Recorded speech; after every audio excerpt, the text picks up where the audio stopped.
নমস্কার, আমি সৌভিক। আজকে তুলা রাশি বা তুলা লগ্নের মে 2024 কেমন যাবে সেই বিষয়ে আলোচনা করব। এই মাসে আপনার রাশির অষ্টমে বৃষ রাশিতে বৃহস্পতি গোচর আর আপনার রাশির দ্বিতীয় বৃশ্চিকে ডাবল ট্রানজিট আপনার অর্থের বিষয়ে বড়সড় পরিবর্তন করাবে। এর সাথে আপনার অষ্টম ঘরে একাধিক গ্রহের সমাবেশ আপনার অর্থনৈতিক ক্ষেত্রকে মজবুত করতে সাহায্য করবে। ঠিক তেমনি সপ্তম ঘর তথা মেষ রাশিতে রবি এবং শুক্রের অবস্থান ব্যবসায়ীদের পক্ষে এ মাস নিয়ে যাবে। আবার আপনার রাশির ষষ্ঠে মঙ্গল এবং রাহুর যোগ শত্রু পরাজিত করতে সাহায্য করবে। ঠিক তেমনি এই যোগের নেগেটিভ এফেক্ট আপনার রাশিফলে পড়বে। আমি স্টেপ বাই স্টেপ নেগেটিভ এবং পজিটিভ বিষয়গুলো আলোচনা করব, আর কি কি বিষয় সাবধানতা আপনাকে নিতে হবে সেই বিষয়ে বলবো। প্রথমে আপনার স্বাস্থ্য বিষয় নিয়ে আলোচনা শুরু করব। দেখুন, স্বাস্থ্য বিষয় প্রথমে দেখতে গেলে আত্মার অবস্থান তথা রবির অবস্থান দেখতে হবে। সেই নিয়ে শুরু করি। এই রবি মাসে 13 তারিখ পর্যন্ত মেষ রাশিতে উচ্ছ্বস্ত থাকবে। রবির সাথে মাসের 10 তারিখের পর 4 দিনের জন্য বুধের সংযোগের ফলে বুধাদিত্য যোগ হবে, যা কিনা আপনার মধ্যে সৃজনশীলতা, দক্ষতা, বিচক্ষণতা প্রদান করবে। তথা 13 তারিখের পর এই রবি আপনার রাশির অষ্টমে বৃষ রাশিতে বৃহস্পতির সাথে সংযোগের ফলে জীবাত্মা যোগ, যা কিনা আপনার আত্মশক্তিকে বৃদ্ধি করাবে। হিসাব মতো আমি ধরতে পারি এই মাসে আপনার আত্মা তথা রবির পজিশন ভালো। দেখুন, আত্মা মনকে প্রভাবিত করবে, মন আবার শরীরকে, তাই না? সেই হিসাবে দেখলে এই মাসে আপনার রাশি বা জন্মগত চন্দ্রের ওপর, তুলা রাশির কথা বলছি, কোনো তুলা রাশিতে কোনো ম্যালেফিক গ্রহের প্রভাব নেই। আবার চন্দ্রের সাথে রবি 13 তারিখ এবং শুক্র 19 তারিখ পর্যন্ত সংযোগ হবে দৃষ্টি বিনিময়ের মাধ্যমে। প্রথমত এই সময় আপনি কিছু বিষয় পরিবর্তন যদি করতে চাইছেন বা শিফটিং করতে যদি চাইছেন, সেই ইচ্ছা সফল হবে। ভ্রমণ করার ইচ্ছা আপনি প্রকাশ করতে পারেন। আবার বাবার সাথে কোনো বিষয় নিয়ে মতপার্থক্য হতে পারে, মানে আপনার বাবার সাথে কোনো বিষয় নিয়ে মতপার্থক্য হতে পারে। আপনার যদি পুত্র সন্তান থাকে তাহলে কর্মের ব্যাপারে বা পড়াশোনার জন্য তার জায়গা পরিবর্তন হতে পারে। এছাড়া আপনার মনের ভেতর ইগো জন্ম নিতে পারে, কোনো বিষয় নিয়ে একটু না কিছু ভাব আসতে পারে বা দম্ভ আসতে পারে। আবার আপনার জন্মগত চন্দ্রের সাথে শুক্রের সম্পর্কের ফলে আপনার হাতে অর্থ আসবে, আবার খরচও হবে।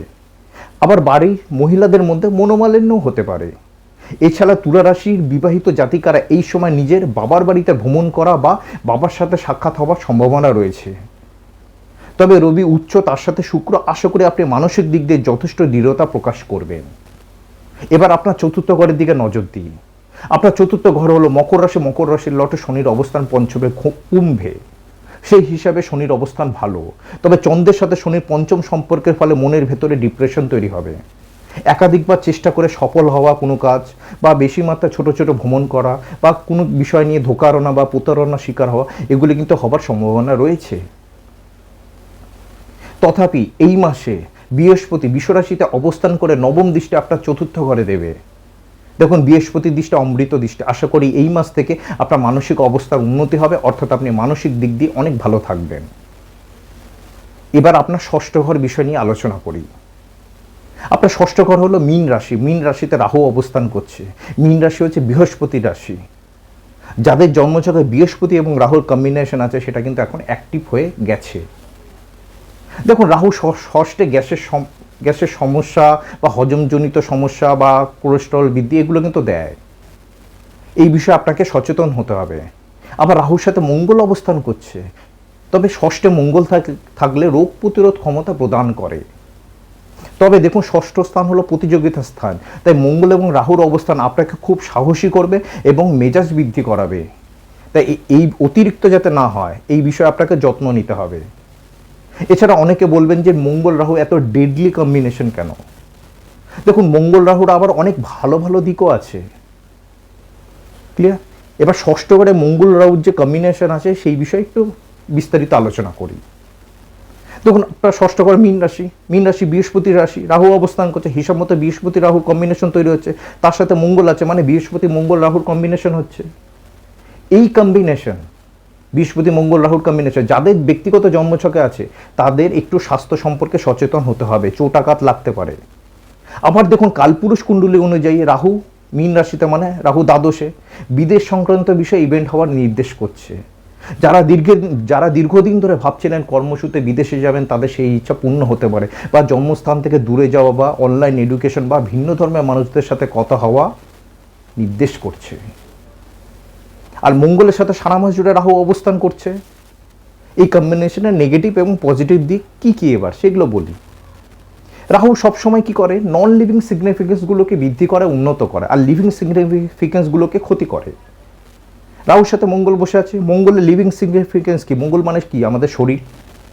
মঙ্গল মানে রক্ত, তাই না? আবার বিশেষ করে মঙ্গল আপনার দ্বিতীয় এবং সপ্তম লর্ড, তাই না? রাহু মানে বিপদ বা ডেঞ্জার, মানে শরীরের যত্ন নিতে হবে, চোখের যত্ন নিতে হবে, যেহেতু দ্বিতীয় লর্ড। মঙ্গল সপ্তম লর্ড মানে জীবনসঙ্গী স্বাস্থ্যের দিকে যত্ন নিতে হবে। মঙ্গল মানে কি? ঝুট ঝামেলা, লড়াই ঝগড়া, অ্যাক্সিডেন্ট। রাহু মানে বড় এক্সপেনশন, বিশাল বৃদ্ধি। তার মানে বড় লড়াই ঝগড়া হতে পারে বা বড় অ্যাক্সিডেন্ট হতে পারে। দেখুন, যদি আপনার ব্যক্তিগত জন্মছকে নেগেটিভ যোগ থাকে তাহলেই হবে, নালে তাৎক্ষণিক। ঠিক আছে, হয়তো ভয় পাবেন না, এই সময় আপনার মেজাজ গরম হতে পারে। আবার রাহুর আরেকটা দিক, রাহু মানে বিদেশ বা জন্মস্থান থেকে দূর নির্দেশ করে। আবার মঙ্গল যেহেতু ভাই, আর যারা বিবাহিত জাতিকারা আছেন তাদের স্বামী নির্দেশ করে, তাই আপনার ভাই বা মহিলাদের ক্ষেত্রে স্বামী এ সময় বিদেশ বা বাড়ি থেকে দূরে যেতে পারে। আচ্ছা, আইনস্টাইনের নাম শুনেছেন? ওনার জন্মছকে মঙ্গল রাহু যোগ আছে। উনি এত বড় বিজ্ঞানী হলো কি করে? টুইটারের মালিক ইলন মাস্ক, তাই না? এক্সান্ডেলের মালিক। মঙ্গল আর কম্বিনেশন আছে, শিল্পপতি হলো কি করে? ঠিক না? রাহু কি করে? সবসময় নন লিভিং সিগনিফিকেন্সগুলোকে বাড়িয়ে দেয়। মঙ্গলের নন লিভিং সিগনিফিকেন্স কি? ইনফরমেশন টেকনোলজি, ইলিয়ান মাস্ক, এক্সান্ডেল ওপরে উঠে গেছে, তাই না? সোশ্যাল মিডিয়া দিয়ে জনপ্রিয় হয়েছে। অন্যজন কি? টেকনোলজি, সায়েন্টিস্ট হয়েছে আইনস্টাইন। এছাড়া মঙ্গলে আরও অনেক নন লিভিং সিগনিফিকেন্স আছে, জমি, কনস্ট্রাকশন, টেকনোলজি কাজ, কৃষিকাজ। ঠিক আছে, আর আমি ডেসক্রিপশন বক্সে লিখে দেবো। এইসব বিষয় যদি আবার আপনার কর্ম যদি জড়িত থাকে তাহলে এই সময় বিশেষ লাভবান হবেন, বা আপনি যদি এইসব বিষয়ের কর্মের সাথে যদি যুক্ত থাকেন, রাহু কী করবে? সেগুলো না বৃদ্ধি করাবে, সফলতা নিয়ে আসবে। তবে নিজের মেজাজ ঠান্ডা রাখবেন। অর্থাৎ আপনার স্বাস্থ্যের বিষয়ে আলোচনা করে এটা বোঝা গেল এই মাসে আপনার স্বাস্থ্য ঠিক থাকবে, তবে কিছু কিছু ক্ষেত্রে সাবধানতা নিতে হবে। এবার আপনার অর্থনৈতিক বিষয় নিয়ে আলোচনা করব। আপনার অর্থনৈতিক বিষয় দেখতে গেলে সবচেয়ে বেশি নজর দিতে হবে যে গ্রহটার উপর, সেটা হলো শুক্র গ্রহের গোচরের উপর। এই শুক্র মাসের প্রথম 19 তারিখ পর্যন্ত আপনার রাশি সপ্তমে থাকবে, অর্থাৎ চন্দ্রের সাথে শুক্রের একটা সপ্তম সম্পর্ক হচ্ছে, তাই না? আর যখন চন্দ্রের সাথে শুক্রের সম্পর্ক হয়, অর্থ খরচ হয় ঠিকই, তার সাথে প্রবল অর্থপ্রাপ্তি হয়। দেখুন, সোজা হিসাব, খরচা করতে গেলে অর্থ লাগবে, তাই না? তাই অর্থপ্রাপ্তিও হবে। এই শুক্র 19 তারিখের পর আপনার রাশির অষ্টমে চলে যাবে, বিশ্বতে। সেখান থেকে আপনার রাশির দ্বিতীয় বৃশ্চিকে দৃষ্টি দেবে, আপনার সেকেন্ড হাউসে। শুক্র যখন গোচরে দ্বিতীয়ভাবে আসে বা দ্বিতীয়ভাবে দৃষ্টি যায়, তখন অর্থপ্রাপ্তি হয়। আবার শুক্রের সাথে বৃহস্পতি সম্পর্ক হবে, বৃহস্পতি শুক্রের যোগ অর্থপ্রাপ্তি দেয়। এটা গেল শুক্রের বিষয়। এবার আপনার দ্বিতীয় ঘরের দিকে নজর দিই। বৃশ্চিক রাশি, আপনার দ্বিতীয় ঘর, শনির দশম দৃষ্টি আছে, আর এই মাসে বৃহস্পতি সপ্তম দৃষ্টি পড়বে। আপনার দ্বিতীয় ঘরে ডাবল ট্রানজিট হবে। এই ডাবল ট্রানজিট নিয়ে আমি বৃহস্পতি নিয়ে গোচর নিয়ে যখন ভিডিও করবো সেখানে বিস্তারিত বর্ণনা করব। এই ডাবল ট্রানজিটের ফলে কী হয়? দ্বিতীয় ঘর হাইলি অ্যাক্টিভ হবে। দ্বিতীয় ঘর সম্পর্কে ইভেন্ট 1 বছর হবে, প্রমিস দেবে। ঠিক আছে, 1 বছরের মধ্যে দেখবেন আপনার সেকেন্ড হাউস রিলেটেড ইভেন্ট হবে। এছাড়া যদি আপনার মে মাসের আগে অর্থনৈতিক অবস্থা খুব খারাপ ছিল, তবে আপনার অর্থনৈতিক ক্ষেত্রে অনেক বড়সড় পরিবর্তন হবে, অর্থপ্রাপ্তি হবে। এছাড়া দেখুন, বৃহস্পতির দৃষ্টি দ্বিতীয় ঘরে, স্বাভাবিক অর্থ তো আসবে। এর সাথে 14 তারিখে রবি আপনার রাশির অষ্টমে প্রবেশ করে দ্বিতীয় ঘরে দৃষ্টি দেবে। রবিরও তো দৃষ্টি সেকেন্ড হাউসে পড়ে, তাই না? তখন দ্বিতীয় ঘর কি নির্দেশ করে? খায় না মাথায় দেয়। দ্বিতীয় ঘর নির্দেশ করে আপনি কোথা থেকে অর্থ রোজগার করবেন, কতটা সঞ্চয় করবেন, কতটা পরিমাণে অর্থ আসবে আপনার। দেখুন, রবির দৃষ্টি কিন্তু দ্বিতীয় থাকলে অর্থ সঞ্চয় হতে দেয় না, এই ব্যাপারে একটু খেয়াল রাখবে। তবে 19 তারিখের পর শুক্রের দৃষ্টি পড়বে, যেটুকুন অর্থ কষ্ট ছিল তার লাঘব হয়ে যাবে। দ্বিতীয় ঘর আপনার ফুল সাপোর্টে আছে। এবার আপনার একাদশ ঘর বিষয়ে আলোচনা করি। আপনার একাদশ ঘর হলো সিংহ রাশি। সিংহ রাশির লটকে রবি, তার অবস্থানের কথা আমি আগেই বলেছি। একাদশ লট হয়ে দ্বিতীয় দৃষ্টি অর্থপ্রাপ্তির ক্ষেত্রে জোরালো সম্ভাবনা তৈরি করছে, তাই না? প্রাপ্তির লট সেকেন্ড হাউসে দৃষ্টি, ঠিক না? আবার কি, ষষ্ঠ স্থান হচ্ছে চাকরি স্থান, রোগের স্থান, মামলা মোকদ্দমা স্থান, সেবার ঘর, তাই না? ক্লিয়ার? তার মানে যদি আপনি চাকরিজীবী হন তাহলে আপনার চাকরি মারফত অর্থপ্রাপ্তির ইঙ্গিত দিচ্ছে। কেন? বৃহস্পতি দৃষ্টি পড়ছে, বৃহস্পতি আপনার ষষ্ঠ লট, আবার মঙ্গল আপনার সপ্তম লট, তাহলে ব্যবসায়ীদেরও প্রসার বৃদ্ধি হবে। আবার আপনি যদি ওকালতি পেশা বা ডাক্তার বা এনজিও এদের সাথে যুক্ত থাকে তাহলেও প্রবল অর্থপ্রাপ্তি হবে। এই মাসে আপনার অর্থভাগ্য খুব ভালো। এবার আপনার কর্মজীবন নিয়ে আলোচনা করব। আপনার কর্মজীবন নিয়ে আলোচনা করতে গেলে সবার আগে যে গ্রহটির ওপর ফোকাস করতে হয় সেটা হলো শনি। এই শনি পঞ্চম ঘরে মেষ রাশিতে বসে আছে, ঠিক না? আর তৃতীয় দৃষ্টি দিয়ে 7th হাউসকে, ব্যবসার ক্ষেত্রকে অ্যাক্টিভ করেছে। শনির অবস্থান ভালো। শুধুমাত্র শনি আপনার জন্মকালী চন্দ্রের সাথে সাক্ষাৎ করছে, পঞ্চম সম্পর্ক হচ্ছে, তাই মনের ভেতর ডিপ্রেশন, কর্মক্ষেত্রে ঝামেলা বা প্রতারণার শিকার হওয়া নির্দেশ করছে। আপনি যদি এগুলো যদি সামলে নিতে পারেন তাহলে শনির শুভ ফল আশা করতে পারেন। এই শনি 4 এপ্রিল নক্ষত্র পরিবর্তন করেছে, শতবিশা থেকে পূর্ব ভাদ্রপদ নক্ষত্রে এসেছে। এবার নবতারা চক্র অনুযায়ী কী ফলাফল দেবে শনি সেই বিষয়ে আলোচনা করি। দেখুন, অনেকগুলো টেকনিক ইউজ করে তবেই না একটা সিদ্ধান্তে পৌঁছাতে হয়, এটাও একটা টেকনিক। তুলা রাশি 3টে নক্ষত্র দিয়ে গঠিত, চিত্রা, স্বাতি, বিশাখা। প্রথমে চিত্তা নক্ষত্রে যাদের জন্ম নক্ষত্র, লগ্ন নক্ষত্র, তাদের বিষয়ে আলোচনা করি। শনি বর্তমানে পূর্ব ভাদ্রপদ নক্ষত্র দিয়ে গোচর করছে। এটা নবতারা চক্র অনুযায়ী বিপত্তারা নির্দেশ করে। শনি বিপত্তারা দিয়ে পাস করছে। বিপত্তারা বলতে কী বোঝায়? দেখুন, শনি হলো কর্মকারক, তাছাড়া সার্ভেন্ট বা সমাজে যে শ্রেণী মানুষরা কঠিন পরিশ্রম করে তাদের প্রতিনিধিত্ব করে। অর্থাৎ এইসব ব্যক্তিদের সাথে কর্মক্ষেত্রে ডিলিং করার সময় আপনাকে সাবধানতা নিতে হবে। আবার আপনার সার্ভেন্ট বা যারা আপনার অধ্যস্থান কর্মচারী তাদের সাথে ব্যবহারের দিকটা যত্ন নিতে হবে। শনি আপনার রাশির চতুর্থ এবং পঞ্চম লট, অর্থাৎ মন এবং সন্তানের দিকটাও যত্ন নিতে হবে। আবার আপনি যদি পঞ্চম ঘর বা চতুর্থ ঘর সম্বন্ধে কর্মের সাথে যুক্ত থাকেন তাহলেও একটু সতর্কতা বজায় রাখতে হবে। এবার যাদের জন্ম সাথী নক্ষত্র বা লগ্ন নক্ষত্র তাদের বিষয়ে আলোচনা করি। সাথী নক্ষত্রের ক্ষেত্রে পূর্ব ভাদ্রপদ নক্ষত্র নবতারা চক্রের অনুযায়ী সম্পদ তারায় পড়ছে। এটা কিন্তু আবার খুব ভালো তারা। দেখুন, সম্পদ মানে কি? শুধু অর্থ বা টাকা পয়সা নয়, জ্ঞানের সম্পদ, ভৌতিক সম্পদ, সামাজিক সম্পদ ইত্যাদি নির্দেশ করে। মানে এক কথা বলা যায় এটা এমন একটা সময় সব ক্ষেত্রে উন্নতি সম্ভব। এবার যাদের বিশাখা নক্ষত্রে জন্ম বা লগ্ন নক্ষত্র তাদের বিষয়ে বলি। তাদের ক্ষেত্রে পূর্ব ভাদ্রপদ নক্ষত্র নবতারা চক্রের মধ্যে জন্মতারায় পড়ছে। জন্মতারা মানে কি? কোনো শিশু যখন জন্মগ্রহণ করে তখন এক বেদনাদায়ক পরিস্থিতির মধ্যে দিয়ে মা তার শিশুকে জন্ম দেয়। মা প্রায় 100টা হাড় ভাঙা বেদনার মধ্যে দিয়ে একটা শিশুকে জন্ম দেয়, তাই না? অর্থাৎ জন্ম তারা নির্দেশ করে স্বাস্থ্য। আর কি বোঝাচ্ছে? আপনি সংঘর্ষের মধ্যে দিয়ে জীবনে এগিয়ে যাবেন। তার কারণ একটি শিশু কঠিন পরিস্থিতির মধ্যে দিয়ে বেরিয়ে এসে নতুন জীবনে প্রবেশ করে। অর্থাৎ নবতারা চক্র অনুসারে বর্তমানে আপনি সংঘর্ষের মাধ্যমে আপনাকে এগিয়ে যেতে হবে এবং এই তারা আপনার জীবনে একটু হলো অভিজ্ঞতার মাধ্যমে সফলতা দেবে। আর স্বাস্থ্যের দিকে সতর্কতা থাকতে হবে। দেখুন, এটা একটা টেকনিক আপনার কর্মজীবন দেখার জন্য। এরকম অনেক টেকনিক ব্যবহার করে একটা সিদ্ধান্তে পৌঁছাতে হয়। আবার দেখুন, আরেকটা টেকনিক, শনি এখন পূর্ব ভাদ্র নক্ষত্র দিয়ে গোচর করছে, মানে বৃহস্পতির নক্ষত্র।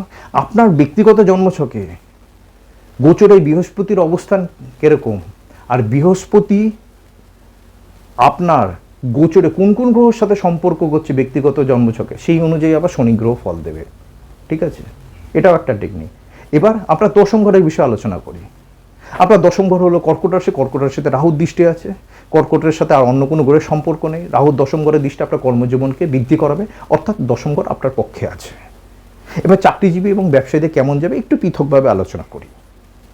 আপনার ষষ্ঠ ঘর হলো মীন রাশি। মীন রাশিতে রাহুর অবস্থান বেশ ভালো। দেখুন, আমি আগেই বলেছি রাহু নন লিভিং সিগনিফিকেন্স বিষয়গুলোকে বাড়িয়ে দেয়, উন্নত করায়। ষষ্ঠ ঘর হলো চাকরির জায়গায়, তার মানে আপনার চাকরির জায়গায় উন্নতি সম্ভব।